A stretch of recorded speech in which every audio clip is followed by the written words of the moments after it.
Hannah, there seems to be people in the waiting room if you want to manage the admits. I'm letting them in right now. Perfect.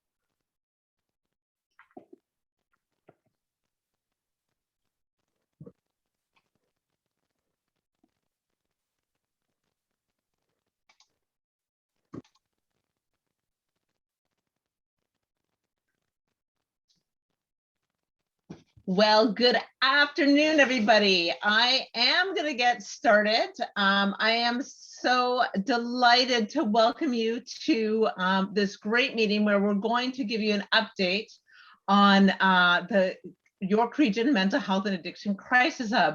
I want to recognize that we have a really broad group of interested partners in this room. We certainly have some of our elected officials and some ministers, and we have many of our counselors and people who have been people with lived experience and family members who have been with us from the beginning, and so many people from our partner agencies. So who've helped us build and design this hub. If you don't know me, and this is your first time seeing my face, I am Rebecca Shields. I am the CEO for the Canadian Mental Health Association, serving York Region and South Simcoe. Back in 2016, CMHA was granted the opportunity to work with all of our community partners in a way to build out the York Region Mental Health and Addictions Crisis.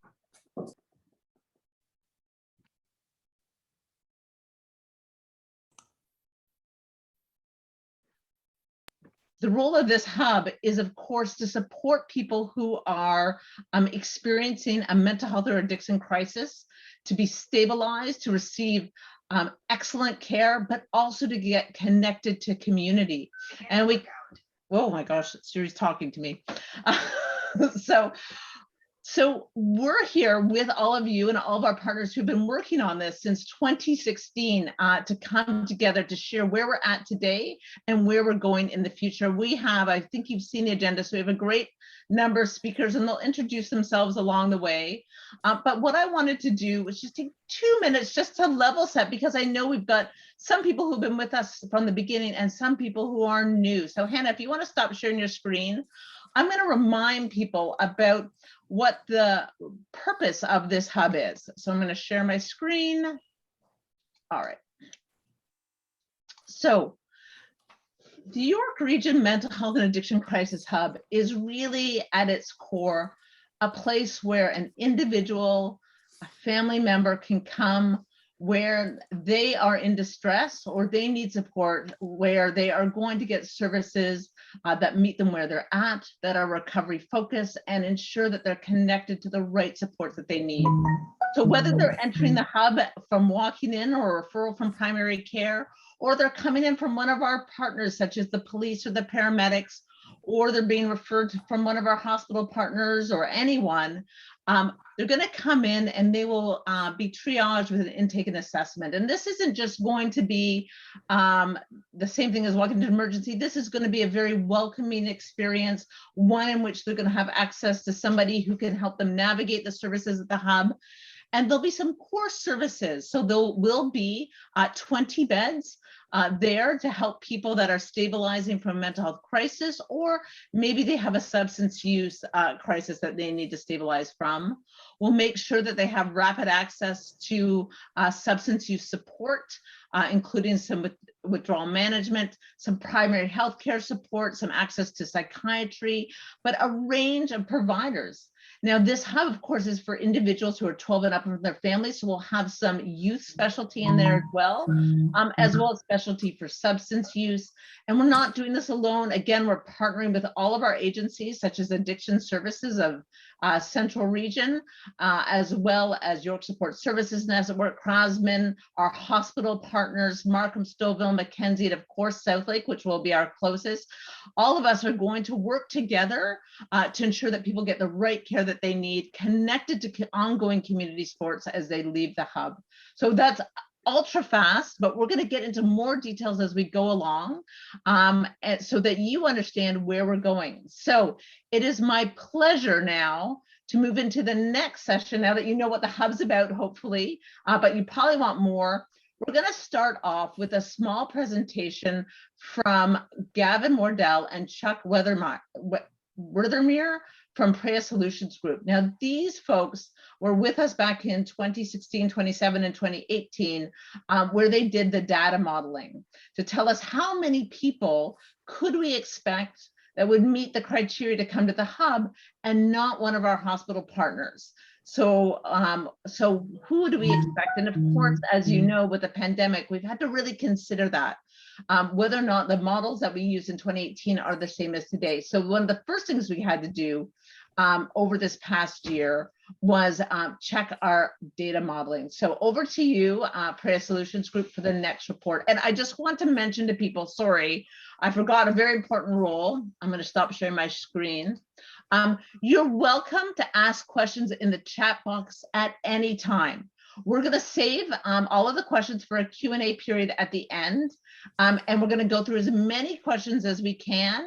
So please ask them. And anything that we don't answer today, we're going to make sure that we get out to the group as quickly as we can after this meeting. So please, we're going to monitor the chat. I'm going to monitor the chat, and we're going to make sure that as we go along, you get your questions answered. All right. So thanks, Gavin. Over to you. Great. Thank you very much, Rebecca. Can you give me a thumbs up if you can hear me and see my screen? I need to double check. We sure can. Okay, thank you very much. So my name is Gavin Wardell, everyone. I'm a partner at a firm called Prevalence Solutions Group, and I've had the pleasure, as Rebecca mentioned, of working on projecting the future visit volumes for the hub since its origins back in about 2015 or 16. What we'll do today is just spend 5 to 10 minutes reviewing the analysis we made to underlie the planning for the hub and making sure that the hub is going to have the capacity to meet the growing needs in the region. So when you start thinking about planning the future need for mental health and addiction services, there's a lot of things to incorporate. So I've listed some of the main drivers of need on this slide, what we think about. So everybody knows that population growth and aging is associated with need for healthcare services. So all else equal, more people means more need. And that's of all the 4 factors here, that's the easiest thing to take into account because we have reference standard population estimates and projections used for healthcare planning and funding that are produced by the Ontario Ministry of Finance. We've used those. So we can take existing practice and project it into the future using that expected population growth. But then we've got to get into these 3 other categories where we think about prevalence. So that's the number of people, or the prevalence of mental health and addictions disorders within the population. And we know that's changing over time in mental health. So we know that from previous research, and I'm sure most of you are familiar with that from, if not from the research itself, but from coverage in the popular press, that things like anxiety, depression, mood disorders, and substance use are all increasing faster than population growth. That means the prevalence of those conditions is increasing. So we've got to take that into account in our modeling. The third thing is what we call treated prevalence, and that's the likelihood of someone getting care given that they have a condition, right? And we know that's also changing over time. It's changing because of stigma. So people are now more likely to refer themselves for care or to refer their loved ones to care given they have a mental health or a substance use condition. And then there's also things like shorter wait times. There's better access to care. So if we have, this government has been making lots of investments in mental health services. And as that's been happening, it allows people to have better access to care. And that also increases the number of people who are able to get treatment. So we want to make sure we incorporate that factor into it. And then there's new interventions and new services. So examples of this might be things like a lot of hospitals are putting in RAM clinics, rapid access to addictions medicine, they're called. And they, again, increase the number of people who can get care conditional on having the treatment.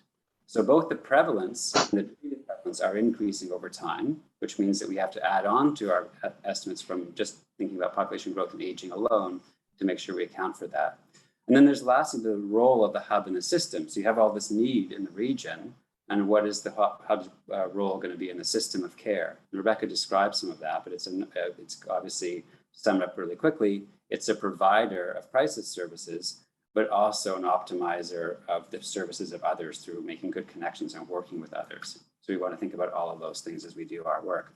So if you look at this exhibit, this is thinking about how the prevalence, an indicator of the prevalence of mental health and substance use disorders, is changing over time. All these lines are showing the change in the rates of ED visits for these different types of conditions. They're listed in the legend at the bottom, how they're changing over time beyond population growth and aging. So this is, we do something called age standardizing. So this is saying that had visits stayed at the same rate, had prevalence and treated prevalence not changed, we would have seen 40% fewer visits in 2018 for things like substance use or acute adjustment reaction, psychosocial dysfunction.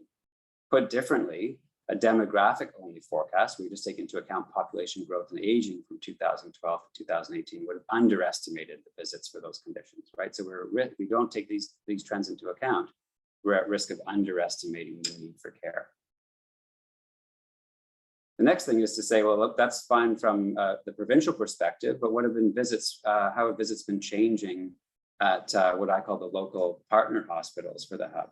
So for Mackenzie Health, Markham Stouffville, and South Lake Regional, this shows the increase in ED visits for mental health and substance use conditions, the care for those conditions. Those are in the solid lines, and then the dashed lines are all other ED visits. So you can see that something different is happening with mental health and substance use than it is for all other medical conditions if people go to the ED for it, right? So we're seeing big increases. Mackenzie's had a 40% increase, and Markham Stouffville has had a near 40% increase as well, while South Lake has been about a 20% increase over time. So all this to say is that demand is growing very quickly in the region, and demand is quite likely to outpace supply without additional investments into other services like that, those proposed by the hub. Now, in our modeling, what we've done is we've tried to take into account all of those factors, and I've spared you, you'd probably be glad to know I've spared the details of getting into too much of the analysis, but this is to show the results. So on the left-hand side of this pane is showing historical increases in ED visits. So again, we see a 27% increase overall for mental health and substance use from 2015 to 2019. All other ED visits grew at only 12%. Right, so ED visits are growing at more than twice the rate of all other types of visits to the ED. And then our projections, you see they're kind of trended. So the red line follows the general slope of the increases in mental health and substance use visits shown by the red line. And then we can see that results in, over time, just move my box out of the way, of 63% increase over what I call the next 10 years, because we're using 2019 as our starting point. But from 2019-20 to 2029-30, a 63% increase in those visits for mental health and substance use disorders, while all the ED visits will grow at about 30%. Okay, so again, the demand has been growing quickly due to factors like population growth and aging, due to an increased prevalence, and perhaps also due to an increased likelihood of people seeking care, given that they have a mental health or substance use disorder. All of those things are driving a rapidly increasing demand for service that the hub is going to play an important role in fixing or in meeting that demand. And then finally, just to show you the results of all of this work, is these show our projections for visits. So the hub will, if it opened today, would provide about 10,200 visits, and that will increase over time to 12,600 visits by 2036. And it shows you there's going to, of course, going to be some margins of error about the individual estimates, but the idea that the hub is going to play an important role in diverting visits from ED departments at 3 hospitals. So growing to 6,200 visits diverted from EDs, where they'll get care organized by the hub. The police referrals, so these are encounters with police that have a mental health or substance use reason associated with them. And the police will now have a place to bring people in crisis that will make sense to them. And then the other visits are all other categories of visits that through our analysis, we identified that there could be better access to care in that region for services. And so we expect the hub to pick up some of, improve the access to service, and some of these other visits will materialize in that way. So that's the summary of the analysis that we've done. Again, to summarize, the needs are growing fast in the region, lots of likelihood for unmet need without the hub, and the hub will play a crucial role in meeting the needs of the people in York region. Thank you so much, Gavin. So CMHA had to use that data in order to work with our Ontario Health and Ministry of Health officials in the planning, so that we are on a stage of submitting all of our planning documents. And so the next part that we're going to update you on is our site visit and location. And I really want to thank all the members of our site selection committee, which were quite broad. We selected a preferred location, which is in Newmarket. It is off of Leslie and Stackhouse, on the plaza sort of opposite the No Frills Plaza. And in order for us to then move forward, we have to look at whether or not this site will actually fit the services. So I am going to invite Jonathan Kearns and Heather Button from Kearns Mancini Architects, who have looked at and will update you on our site and what we've done in terms of design. Thank you.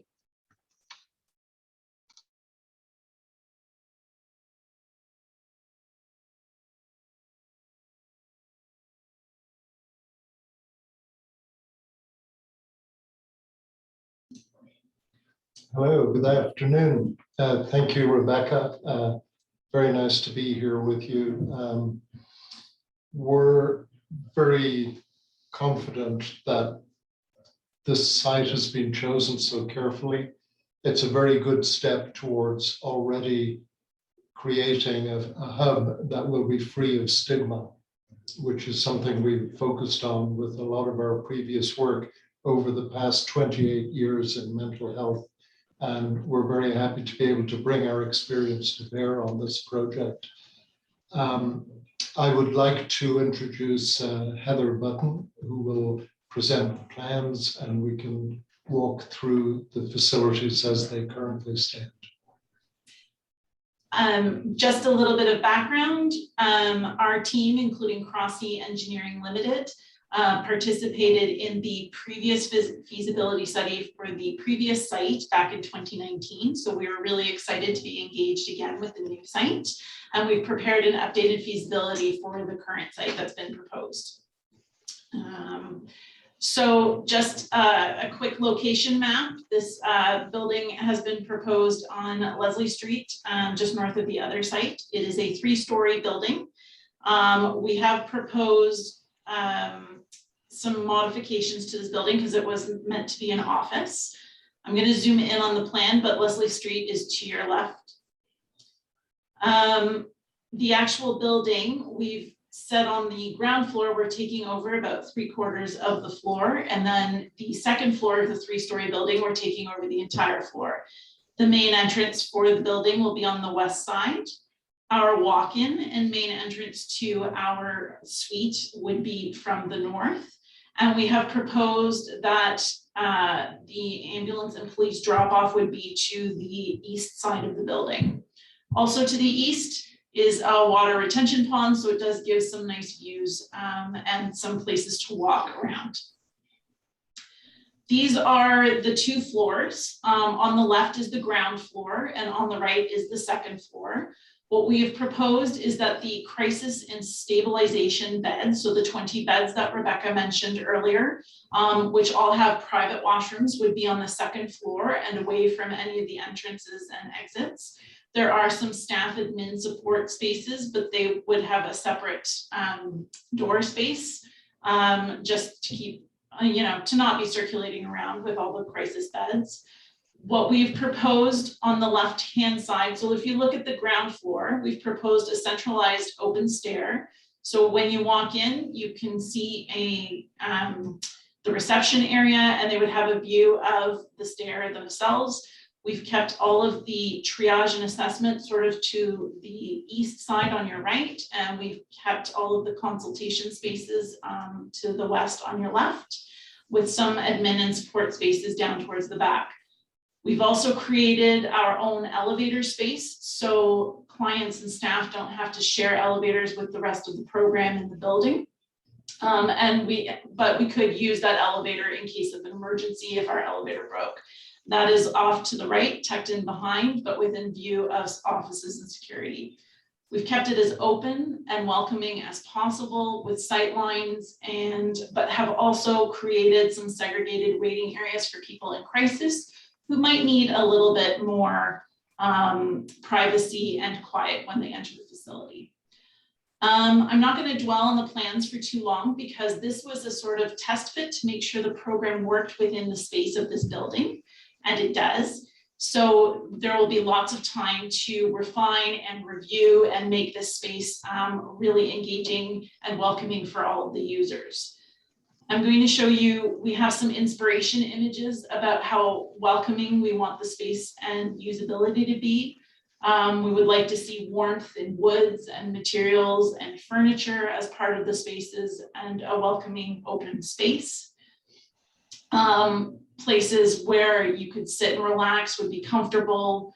There would be open kitchens for people who could make breakfast, staying overnight, and open dining and group spaces that could be modified and changed as we need it.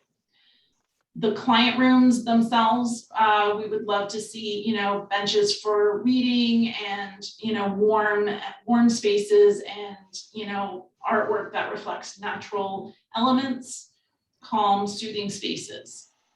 Some of the treatment spaces we want to keep them that fine balance of visibility, but also, welcoming and private. And then, items like the centralized stair, we want it to be open so people can come and go and not feel cloistered into a stair if they want to go up and down. There's the possibility, I know we're not treating any kids as part of this, but we want to welcome whole families when members come in crisis. So that's a little bit of the inspiration that we've used as part of this project. And I'll turn that back over. Thank you so much. I'm really excited that the space works. And now the next presenter, who I am delighted has joined our team. She joined this past spring. She is CMHA's new Vice President of Clinical Operations. Her name is Frances Reinhold, and she comes with just a vast amount of experience from emergency departments and hospital to other community services. And so she is now the commander-in-chief of the hub, and I'm so delighted that she's working through, and she's going to now update us on where we are on our approval and process and engagement strategy. So Frances. Thank you. Can you hear me? My computer's doing some funny things. Excellent. So it's so nice to be here, to see many familiar faces. I scrolled quickly through the grid view, and how are you, Teeny? Nice to see you. But I am so excited to have joined this project. My piece of this this afternoon is to really let you know what's happened in the last year. And I think what's important to state is everything that's happened in the last year has built on the partnership, the engagement and work that preceded me, and that many of you were involved in prior to sort of last December, and that we are continuing to advance on this important project. So you've heard this already, but regrouping, why is the hub so important? And I think Gavin's numbers, they scare me, but they also reinforce why it's so important that we continue this work and this journey. The hub is going to be open 24/7, and it's really about providing the access to the right level of care and meeting people where they are, supporting people experiencing mental health and addictions issues, diverting away from hospital emergency departments where we are able to do so. And it's going to be so important that we continue to work with our hospital partners as we design the models and the pathways so that we are helping to flow the right people to the right setting. It is going to be the first of its kind, this 24/7 with the admitted capacity and working collectively to serve as a point of navigation is, we believe, is an innovative model, and one that that will really just highlight the great work and the partnerships that we will be doing in York Region to support people. Anyone age 12 and over can access by simply walking in. And the inpatient, or for those who require a longer stay, as Rebecca mentioned, the greater than 24-hour, we will have the specific beds for crisis stabilization and withdrawal management. It's important, we won't be admitting pediatric clients to those beds. We will certainly, it will be 18 and over who would be admitted to the beds. We will ensure we have the right partnerships for clients who may access the hub, who need something more, who are younger and might need something more than we can provide in the hub. We've spent a great deal of time talking to colleagues in other parts of the province, and one of the things that struck me early on in our learning and our work came from the folks in London, and they have a crisis. They have a sort of a crisis hub, and they said their intent in designing their work was no wrong door. So, you know, and the importance of creating processes so that when somebody enters, if it's not the setting of care for that individual, that they have the partnerships and the adaptability, the flexibility to create the link and the warm handoff to the right setting of care. And you know, that's how they've grounded their work, and we are going to take that into the work we do in designing our processes for people. And then finally, you know, as I say, we want to facilitate the connections to the right community providers, the right supports for care. This isn't duplicating or replicating what exists and exists well in the system. This is about becoming a point of navigation and contact, so that we can truly connect the system in a meaningful way for people. This is a very boring slide, because this boring slide speaks to just, you have to do the process and work through to submit to get your project further along. So from the time that CMHA received the planning funds from the Ministry of Health about this time last year, a great deal of work has been done. So we've talked about the site selection and the fact that we have a preferred site. That work advanced in partnership with representatives from across sectors in York Region, and we are very pleased that it's in our sights now. In April, just as I was arriving at CMHA submitted to the Ministry of Health the initial project. And the scope of that was to specify the programs, services, FTEs, what was going to be included in the hub design, and to indicate the space requirements to help the ministry understand and evaluate the space requirements that will be part of the capital that they will be approving to support this project. All of that information that was submitted was not done by CMHA in isolation. It came through very intentional, engaged work that CMHA undertook over sort of the 2 years prior to that, with many stakeholder groups, and specifically groups that were looking at access to care, service model, and again, the site selection. So this was partnership work that informed that submission, that is now actively being evaluated and reviewed at the ministry. So the LIN has always been a partner, and a wonderful partner in this project. We had some back and forth with them over the summer, and they also wanted to validate the model and what we were proposing, and they formally approved the submission and signed off to give their support in September. Shortly after that, we got the next component of the submission of in the submission process. And that was about what Gavin has already presented, validating the data. What is the need? What is the demand? What's the requirement? And I think Gavin's made the case. Absolutely, this is something that we need to move forward. We have moved forward. We are in the process of negotiating a conditional lease for our preferred site. And the information that we recently submitted to the ministry, we are now responding to their questions to us to finalize that piece. So it's a lot of tedium and work and hard work and process, but we're very pleased to be advancing and moving that forward.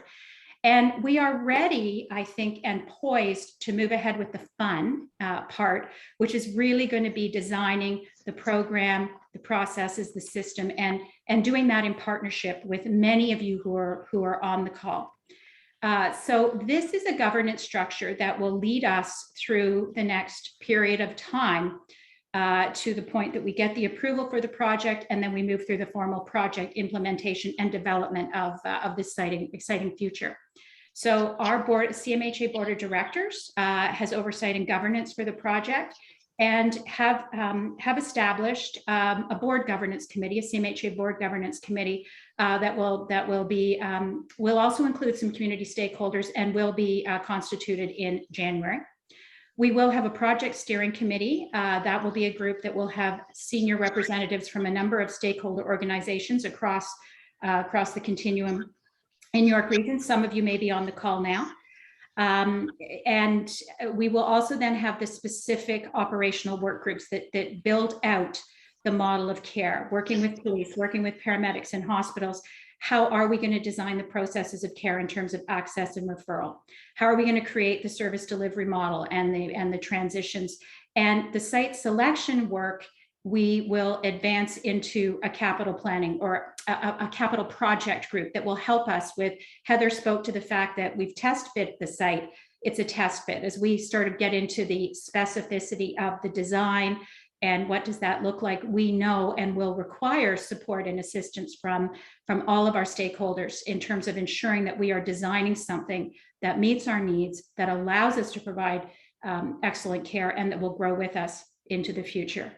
We also will have both embedded within our groups, our planning groups, but also specifically constituted patients and families with lived experience, caregivers, to help guide and ensure that the client is front and center in the concept that we're putting forward, in how we advance our care and our planning, and that we're meeting people again where they need us to provide them excellent care.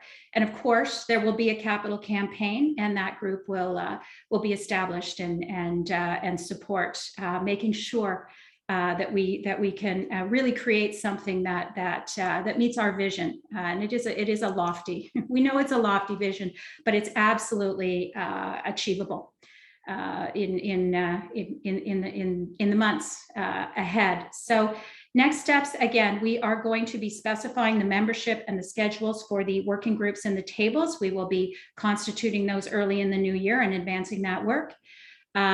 Moving forward with the formal project plan and the partnerships, and finally just readiness to launch and anticipating funding and anticipating the kickoff of this really, really important work. So, I would not, I don't think, have left my previous, where I was before, if it wasn't for Rebecca, the excitement and the opportunity to be part of this project in my community. I have been a director in hospital for years. I have been a director of Emerge and mental health, and I'm so excited to work with all of you and others in creating something that will be augmenting the excellent care that our hospitals provide, but creating a better setting to do that for people.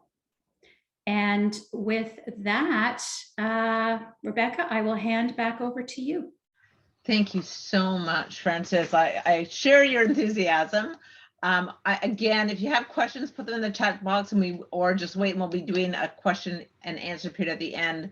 But I know many of you will want to know how to stay connected. And I'm so pleased to introduce Kathy Cowan, who is our Senior Director of Communications, to tell you a little bit more about that. Great, thank you. I'm going to just share a screen with some contact information. Oh, I did, sir. Thank you. Hold on one second. Let me pull this up.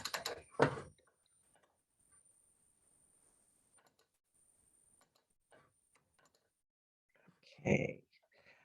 So thank you everyone for joining us. It's been I've been taking notes. I know I've learned a lot from this presentation as well. I always love hearing about the data. It's startling data, but it's so important, and it just really stresses how important the Crisis Hub is now, as soon as possible.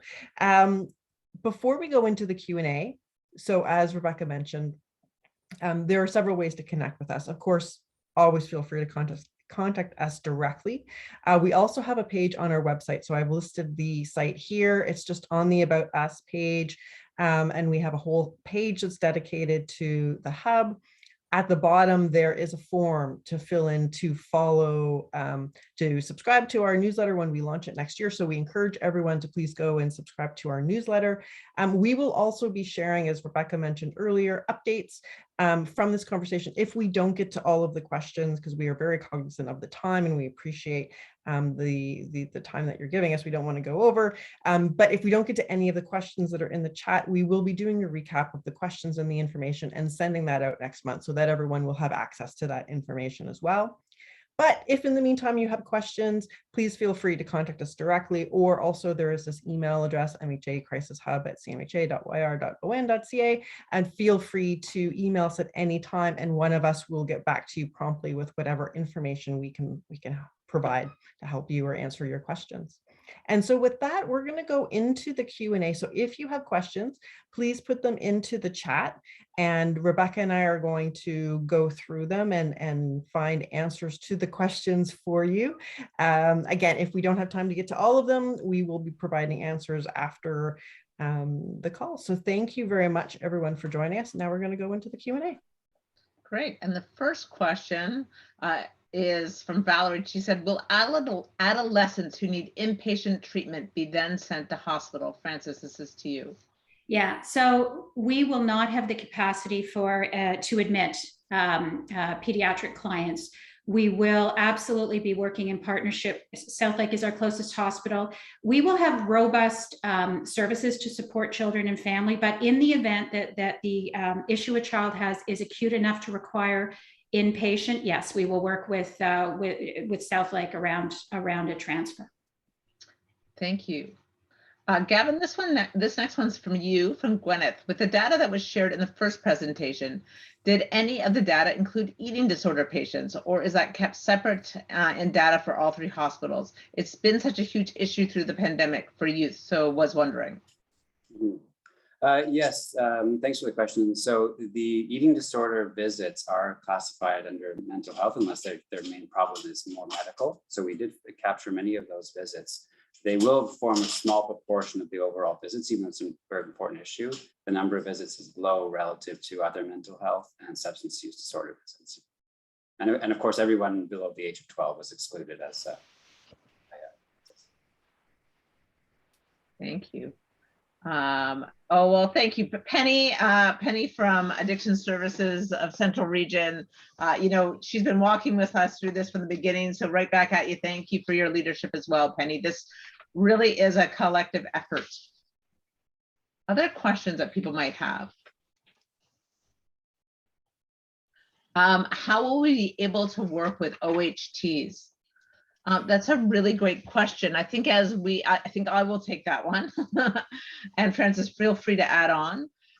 Of course, as you can see, this is really a regional model to support everyone in the region. And in fact, although it's the York Region Mental Health and Addiction Crisis Hub, when we did the early work, we know that we will also get referrals from Simcoe and other people coming from other geographies. So this is really a system that will be available 24/7 to anybody who walks in. But we do want to work with all of the OHTs as they are building to ensure that we have, first of all, excellent referral and communication. There is a data and also a referral and navigation integration strategy that's being led by the province. Our IT team is going to be watching that and participating in that to ensure that we are using the right, for example, electronic medical record systems, sharing the data appropriately. So all of those things are being taken into consideration with our teams, that we're building value into the system, both ensuring that we are reducing the communication burden, but also ensuring that we're allowing good data so that we can have good data for planning purposes.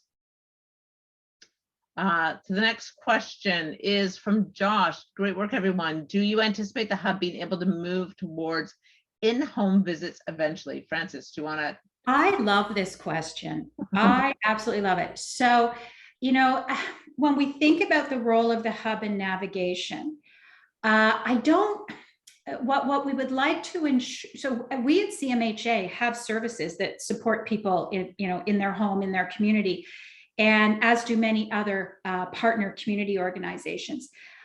I see the role of the hub as really being effective navigation to people who are able to provide the service in community. I also see the hub as an opportunity to identify gaps as we develop our service model and work collectively to identify opportunities to fill those, whether that's with existing providers, whether that's with better access to home and community services, really integration and partnership. So my short answer is no, I don't see the hub actually, you know, sort of employing and putting hub services in the home, but I certainly know we will be connecting with those who do. And I think if we're doing it well, we're really going to advance access and timely service in the community for people.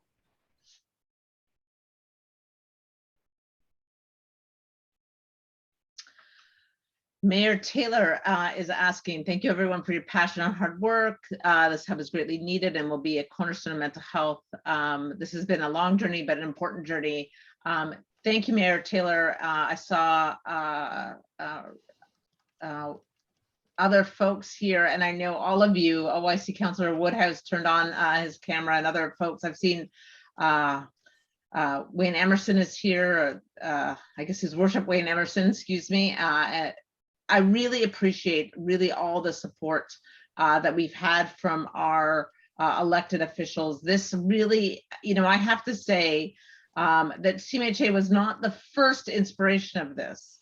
This has been something that has been driven for a long time. And I know that it was the 3 CEOs of the hospitals and the chief of police at the time that put up the call to arms or the white flag or whatever analogy you want to say that this is something that this community needs. And it's so very, very true because there just is not easy access to care right now. And particularly what we know from this pandemic is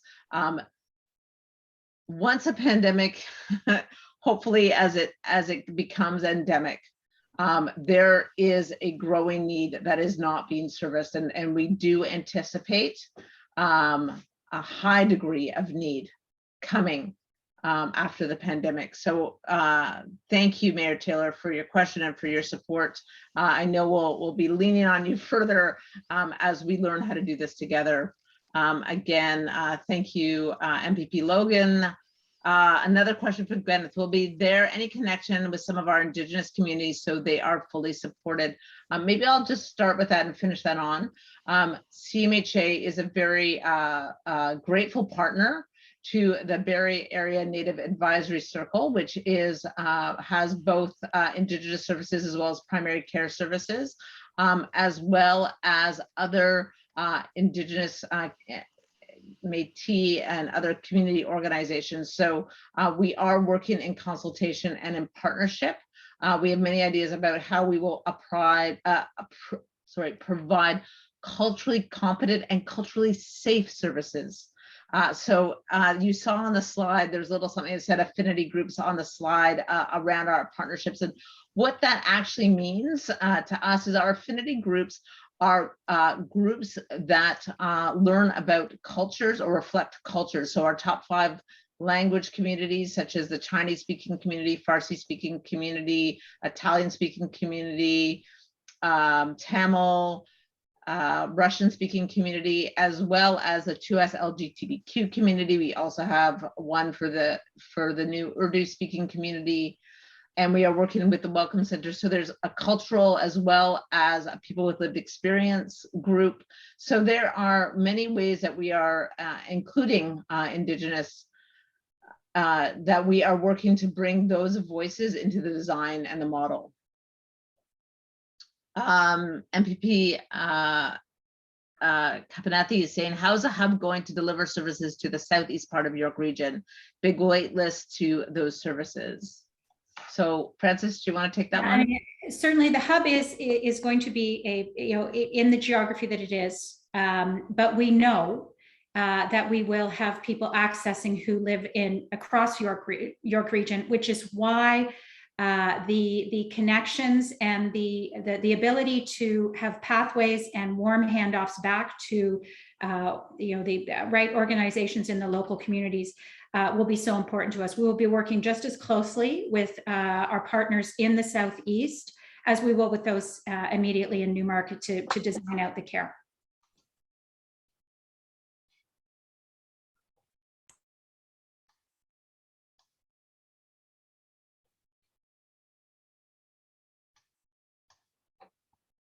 Any other questions?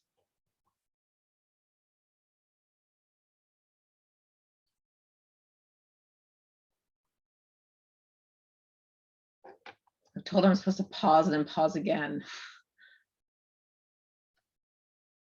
Thank you, Deputy Chief Hammond. Thank you very much.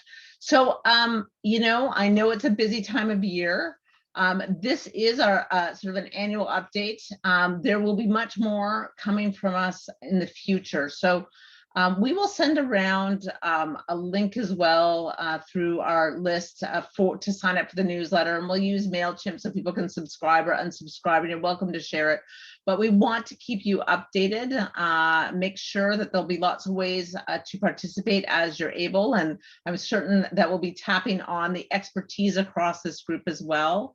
And we will definitely share the PowerPoint as well, and any other materials.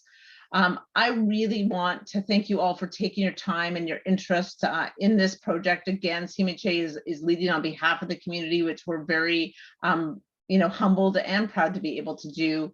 I want to thank all of our presenters again from Prevalence Solutions Groups, from Kearns Mancini, of course, Francis and Kathy for putting the work together for this presentation.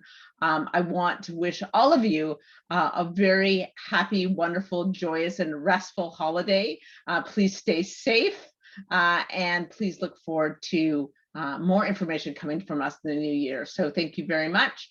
And we'll also, I think we'll have this recording available on the website as well. Wonderful.